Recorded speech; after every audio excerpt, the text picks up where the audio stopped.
On Friday, the Reds are in the draw for the quarter-finals of this season's Champions League. If they want to be in the competition next season, though, there is plenty of work to do. Jürgen Klopp's side sit 8 points off fourth spot as they head to Molineux tonight. Monday Night Football this week sees Wolves host Liverpool. It is an 8 o'clock kickoff. We have an hour of build-up for the game heading your way from 7 on LSE TV and LSE TV Go for audio commentary of all the action. Hello and welcome to our Matchday preview show on social media with our friends at Standard Chartered, though, in the meantime. I said it was Monday Night Football, a big game. I said I wanted the best pundits, the best guests, my favourite pundits. John Aldridge wasn't available, obviously. Both busy. So I settled for you two. We asked for the best presenter. What do you mean settled? And they weren't available either, so here we are. Yeah. You're lumbered with the three of us. It is a big game. What I think this weekend in the Premier League has shown, Liverpool, of course, sit 8th in the Premier League table just now. As I mentioned, they sit well off the pace in the race for Champions League football. But this weekend has reiterated the point that other teams will cut each other's throats. We've seen Spurs this weekend, Everton, Chelsea, all drop points. If Liverpool put a run together, they can make the top four. That's the crucial thing. We say this every week. If we have to keep saying that little word with a big meaning. If Liverpool can put a run together. Listen, yeah, that's what we've been asking, but every other team's been asking that apart from Manchester City, and I keep saying it, the only two teams that have shown any consistency are Manchester City and Sheffield United, both for different reasons. You're right, the teams are cutting their own throats, aren't they? You look at the teams directly above Liverpool, Tottenham, Everton, West Ham, Chelsea, all dropping points. It was only Manchester United and obviously City and Leicester who took maximum points. So it's another opportunity, isn't it? It's just another opportunity for Liverpool to try and get 3 points. Start that run of consistency that we're asking for. Listen, it was a big shining light, the performance, and maybe an indication of we have got it in us, to put a run together. I say a shining light in the fact I've been crying out for Fabinho in midfield. I just think he settles it all down. It was a risk playing the two youngsters, but they come through it. It was good opposition. It was a good opportunity for them. The manager trusted them and they come through it with flying colours. But getting Fabinho in that midfield, I just think settled everything down. We looked at a much better, comfortable unit and the result in the performance showed. In that case, I would say Liverpool, could go on this run of consistency that we're looking for. We've had a few false dawns, but this did feel a little bit different, didn't it? The way they played, the manner of the performance, the smiles at full time, it felt a little bit different. Yeah, it did. I think the big thing for me was in the first leg, I remember after the game thinking that was a good performance. And going into the Merseyside derby, you were thinking confidence should be high. But when you look at the game again, the 2 goals that they scored were mistakes from Leipzig. Didn't create many other opportunities, if anything. But when you went to this game, it was completely different. 6, 7 opportunities that were created. Should have come away with a better scoreline, really, and really put them to bed. I think that was the big thing for me, was that the front 3 and the 2 midfielders were allowed to go forward with comfort because of having Fabinho in behind. The 2 fullbacks could go forward. It's one player who's made that difference by sitting in that position and going to everyone, no, you can go forward because I'm going to do your work for you, because naturally I know the best positions on the pitch to sit in and to sweep up everything. I thought he was outstanding on the night as well. He was, Nat Phillips I thought was outstanding, and I just think, well, I personally give him man of the match, but I think Fabinho, was a close, very, very close second, if not slightly might have edged it. I just went for the youth and give him a little bit of a boost in case he watches LFC TV. But the thing is though, Jace, he doesn't need man of the match Fabinho, and he won't get it often because it goes unnoticed to many. But it doesn't to his teammates. So when his teammates play better, he's had a good game. It's just the simple things, not heading that forward, not launching it forward, just taking a touch, settling it down, dictating pace, tempo. He was there on the cover. He is arguably one of the best holding centre midfielders in the world. But unfortunately, he's been played out of position and it's not suited him at times, centre half, it's needs must. But I just think for him as well, getting back into that position. I mean, we've played out of position before. How nice is it when you're thrown back into left back or right wing back? All of a sudden, your confidence is there before the game even kicks off because you feel comfortable. That's going to be the same for him, and his performance showed that. Yeah, he also got a sense that his teammates felt more comfortable with him there as well. Another man to throw in is Diogo Jota. He's played in 3 games now, obviously a couple of starts in there as well. his arrival, his emergence back into selection has been a big boost, and he offers something else, another goal threat as well. Well, he offers legs in behind, because what Mane and Salah tend to want to do at the moment is they want to run away and come short to get on the ball, because they want to then take people on. He goes long, stretches the defence, and that allows them to then get on the ball and run at people. He's always a willing runner in behind. That's the beauty of it. But don't forget, he can bring other people into play as well. His hold-up play is extremely good. I think obviously he's just missing that moment in front of goal at the moment where you're just desperate for him to get a goal. But he doesn't seem to me the type who suffers from confidence, a loss of confidence from not scoring. He seems like he's full of confidence all the time. And obviously Roberto Firmino looks likely to miss this game as well. He hadn't trained by the time they did the media on Saturday when the manager spoke to the press. So he's a doubt for tonight. But there's less pressure to rush him back or to have him back when you've got Diogo Jota as one of your options. Listen, he's definitely going to benefit from having a little spell out the team for himself, for his fitness and for his mental health as well, you know, to play that amount of games. And we keep forgetting, these lads go away on international duty. He plays for Brazil, you know, they go all the furthest fields to play. So there'll be no harm done him not playing. And Steve made a fantastic point there. Jota playing is a different outlet to what Firmino offers. He comes deep, he likes to link up with the other two. Jota's a bit more direct, he likes to hang on shoulders. And Steve made a great point. When you go in that way, you're taking defenders, they don't like running backwards, but it's taking them away. That then introduces Thiago with a lot more space, time, and then he can pick his passes. And I think you look at his performance against Leipzig as well. Even after the game, he said he felt he had more time on the ball. He felt a lot more comfortable in that position, and that's because he didn't have 3 or 4 players around him. Because Jota's going that way, he's always thinking that way. Even when he gets it, he drives that way. You know, we've seen him running through the middle of the park, and it offers something so much different than what we've had in previous games. He's been a breath of fresh air, even though, like you say, he's only been in for the 3 games. Great to have him back. OK, it is Monday night. It is Molineux, the venue tonight, and Rob Jones is there for us this evening. Well, good evening from Molineux, a Premier League ground where Liverpool have never lost at. An opportunity knocks for the champions this evening at the end of a weekend that has seen Chelsea draw and defeats for West Ham, Everton and Spurs. An opportunity to make up a little bit of ground on the teams above them in the race for European football next season.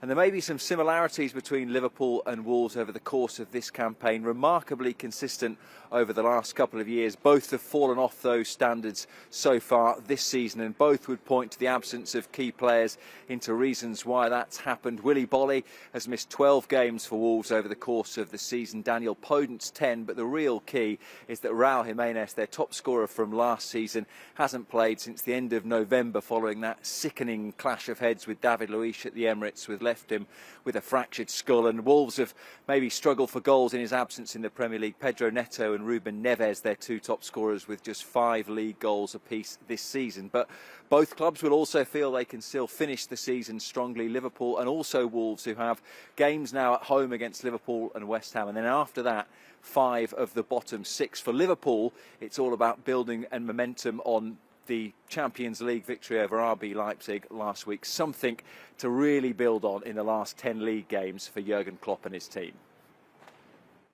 Of course, what we have to show now is kind of consistency, obviously, to the consistency in a performance way, in a defending way, and then obviously we have 1 foot in the game already. If we can do that, and then if we can build on that, then we have a chance to win a football game, and that's what we obviously what's the target for the next game.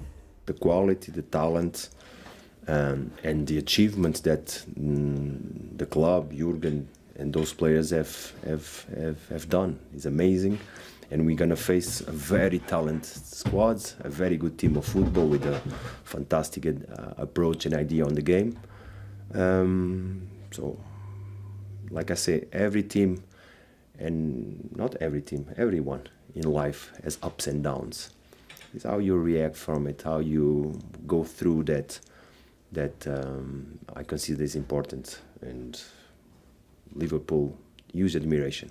I have a lot of sympathy for what Nuno is doing, because he's doing an incredible job, and this is just a strange year, and you cannot replace one-to-one a player with the quality of Raúl Jiménez. So that's clear, but they did quite well. They maybe don't play, they had their struggles, of course, like everybody, not all, but pretty much everybody else as well. And but meanwhile, they look again really settled. It's Wolves again. It's a proper defending side, and that's what we will face.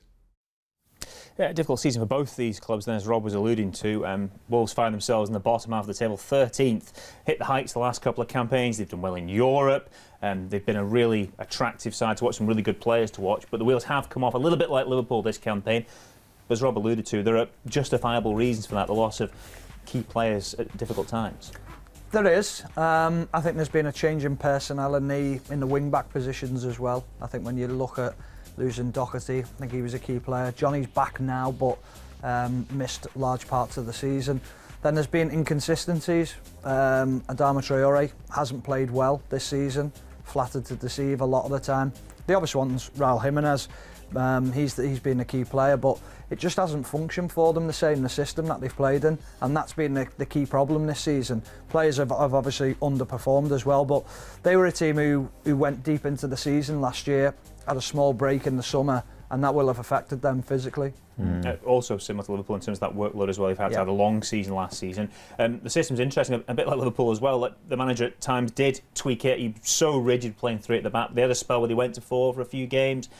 Back to a 3. Yeah, back to a 3 now. Sometimes when a manager looks for solutions when you're presented with problems through the course of a season. Yeah, it's tried and tested, isn't it? Like Stephen alluded to, the squad's not really bolstered, is it, with a lot of players and a lot of quality. When they lose players, not a lot of quality's coming in. Jimenez, 17 goals last season is a big loss.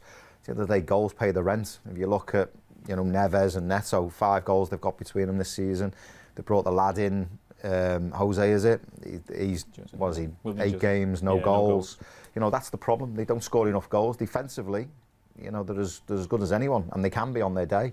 But you've got to score goals to win games, and they just don't do it enough. Yeah, with Raúl Jiménez out, missing, huge goals loss. Obviously, Diogo Jota's now with us, taking him out of it. And as you mentioned, Adama Traore, so admired by so many fans last season because he is just so quick and so dangerous, I guess. Just hasn't delivered no assists, no goals. Was that part of the speculation, perhaps, get into him, or...?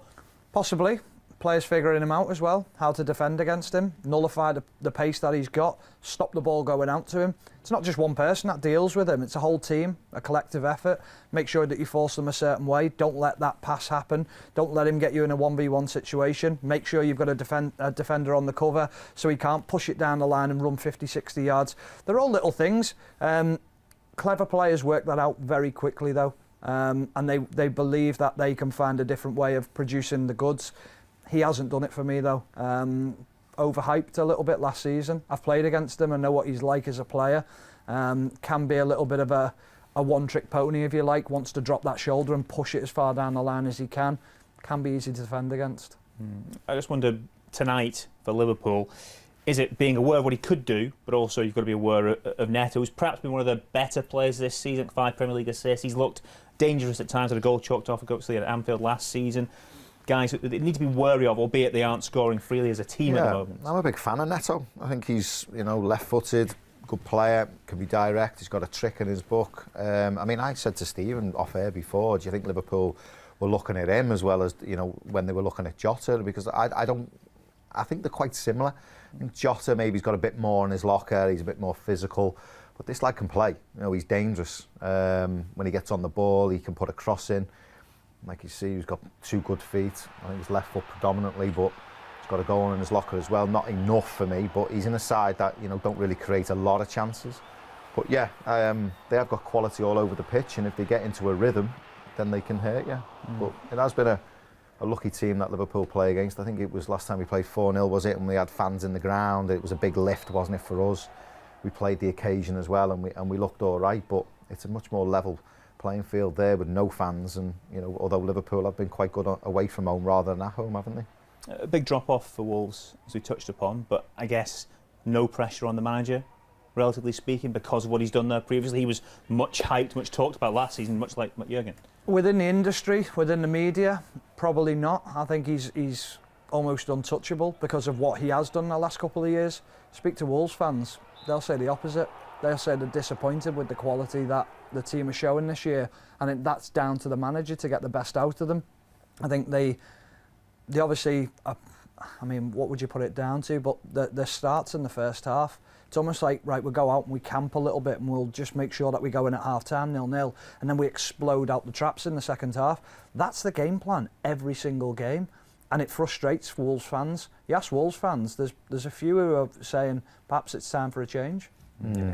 Sorry, I just wanted to add there, I think the business model is a strange one, isn't it? I mean, you alluded to there, in the industry, I think we all know kind of what is going on there. Mendes is in charge, Nuno's kind of untouchable. I think Premier League status, as long as that's kept, I think he's very much in a job. You look at the Portuguese players in and out, is there a conflict of interest? Possibly, but it's running okay. It's been a difficult season, not just for everybody, but Wolves as well. So yeah, it's run a strange, peculiar way, but it's Premier League and they're still there, aren't they? You'd have loved to have been represented by Mr. Mendes, wouldn't you? To be honest, I was with probably the Mendes of the time. Peeney Zarvi. Did you ever come across Peeney? Yeah. He done my deal for Blackburn. Yeah. Look after you? No. I love it. I'm over it though. Oh, dear. Okay, we'll post things just there for our social media preview. Our coverage starts over on LFC TV and LFC TV Go from 7 for today's 8 o'clock kickoff. That is followed by live audio commentary. We hope to see you then.